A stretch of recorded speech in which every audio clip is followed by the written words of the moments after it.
Now what I did in this track for my kick is I blended 3 different types of kicks. If you look here under our kick group, I have a drum rack. And in that drum rack we have a low round kick, we have a mid punch kick,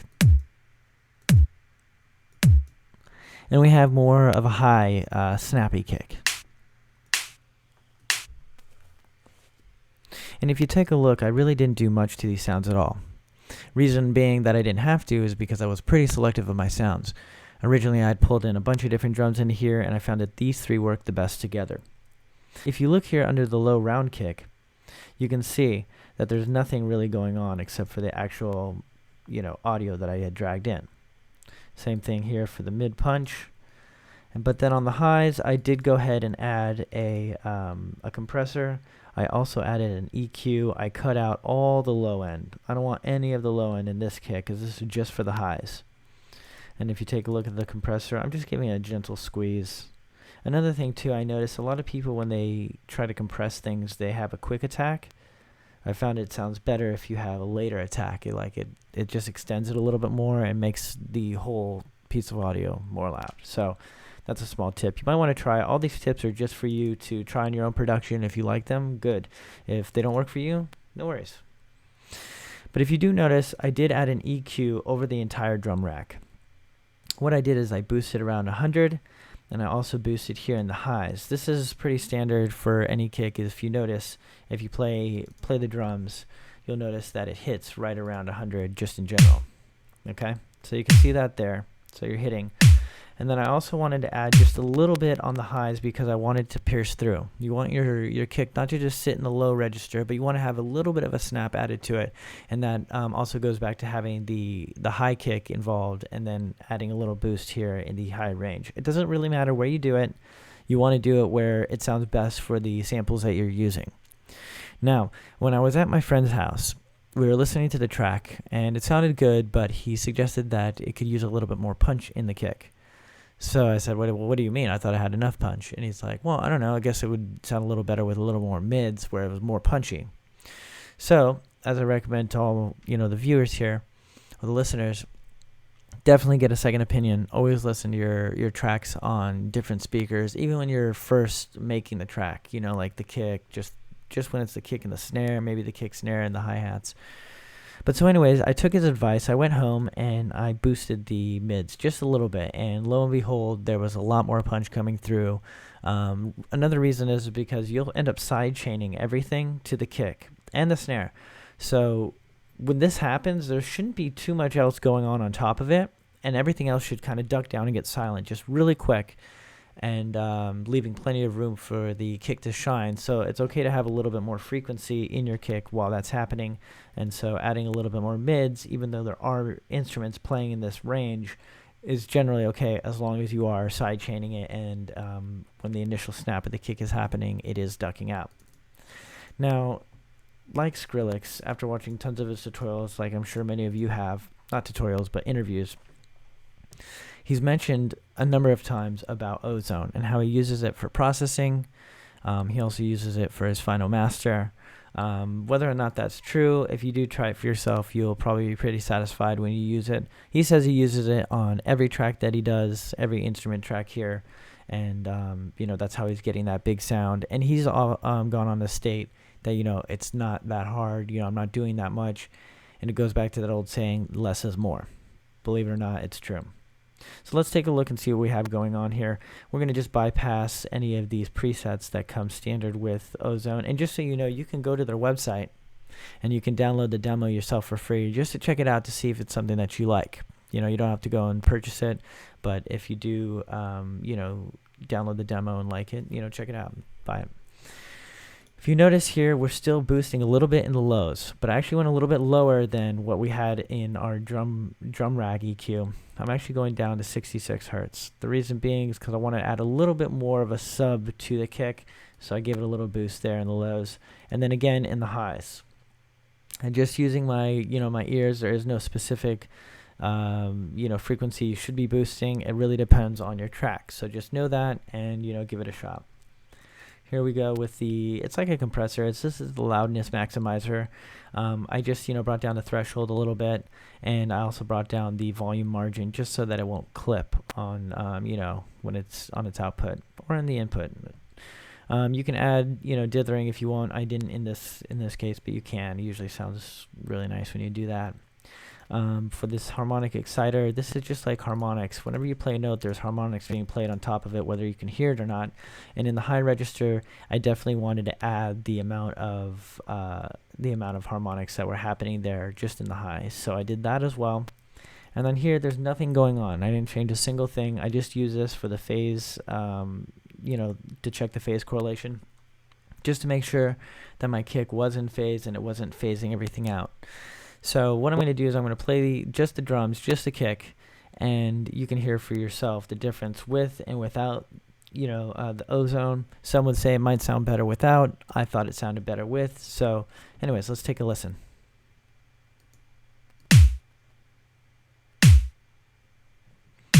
And as you can see that we are perfectly in phase here, and we're not clipping on our output.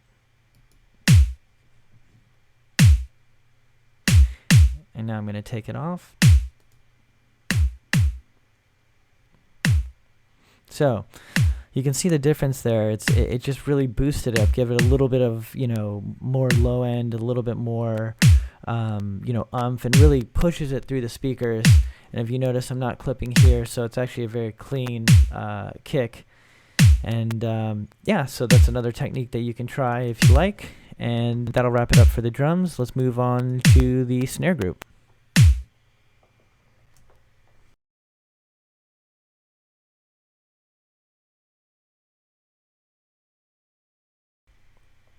So let's take a look at the snare group.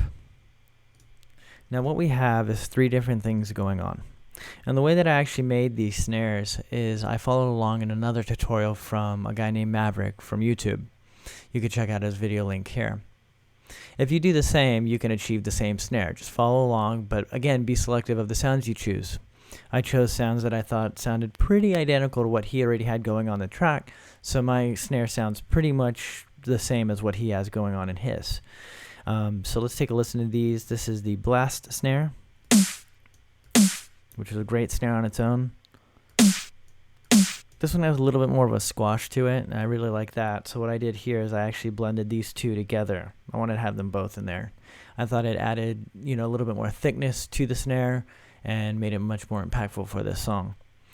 But most importantly, you'll see I have a splash crash. This isn't a snare, this is a cymbal, and what this will do is make sure that your snare is really impactful. So every time it hits, it really stands out. Let's take a listen. And now let's hear the 3 of them together.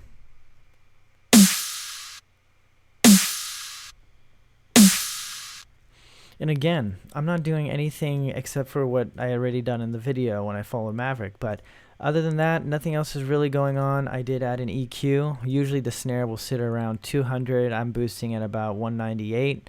And you'll see that he'll explain that in the video as well, so that you could get your snare really punchy and popping out. And I also had a little bit of highs here just because I want that snap. I want it to stick out because I know there's going to be a lot of big synths layered over it, a lot of basses. So I want to make sure that it doesn't get muffled and drowned it out with the rest of the instruments. Again, I always recommend you sidechain your snare. Just do it. At least to certain instruments. I do it to just about every single one. If we really dug in here, you'll see there's side chains on all of these, and it's to the kick and to the snare. Once again, we do have the same ozone setting. Bypass the preset. It's the exact same. There's nothing different.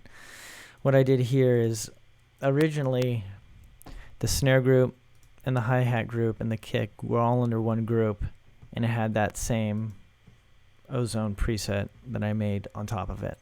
The reason why I separated it is because I bounced all these down to individual audio tracks. So there's one for the dub chops, one for the kick, and one for the Skrillex guitars. Every single one of these turned into one audio track. I know that these are big groups with a lot of different samples and sounds in them. But for the final mix at a studio, we actually print them down to 13 stems. As you can see, there's about 40 instrument tracks in here. So we print them down, and then go and mix it in a treated room with nice speakers so that we can get the best mix possible. And then, we move on to the master. But anyways, so just so you know, these were all in the same group, and they all contain the same Ozone 4 setting. Let's move on to the hi-hat group.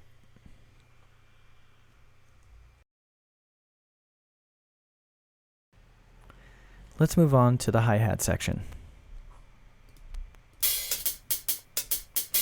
So this is what I have going on my hi-hats. Obviously you can see that it's a pretty clean sound, so I was, careful which instruments I did use when I brought in my samples, made sure that they were as high of quality as I could find.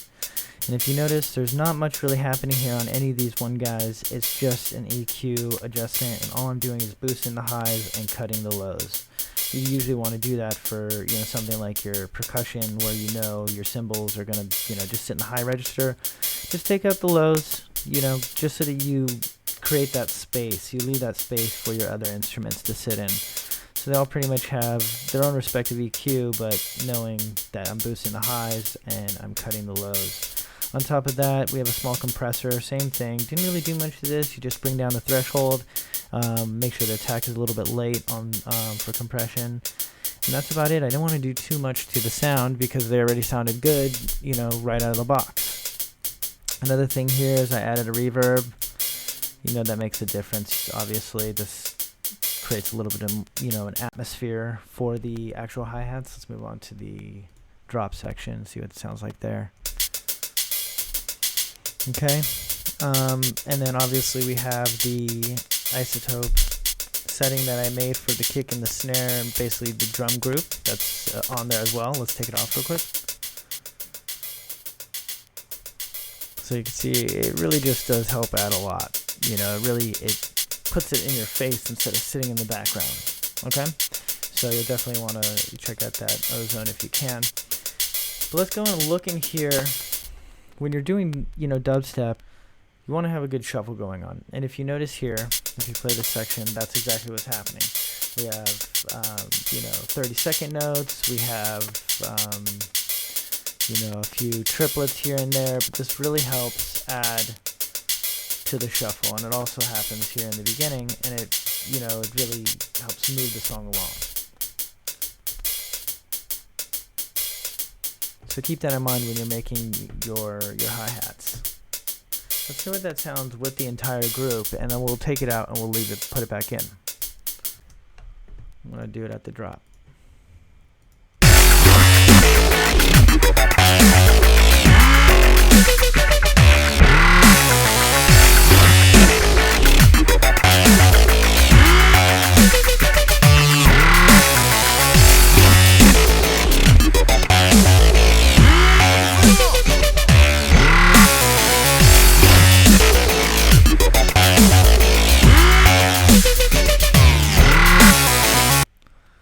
So as you can see, it definitely helps carry the entire section. The second that drops out, this section right here, this dubstep section, loses everything, I think. I mean, in my opinion, it would be a failure without the hi-hat section being the way that it is. So that's something to consider. Shuffle your hi-hats, make sure that, they're nice, crisp sounding, and that it helps move the track.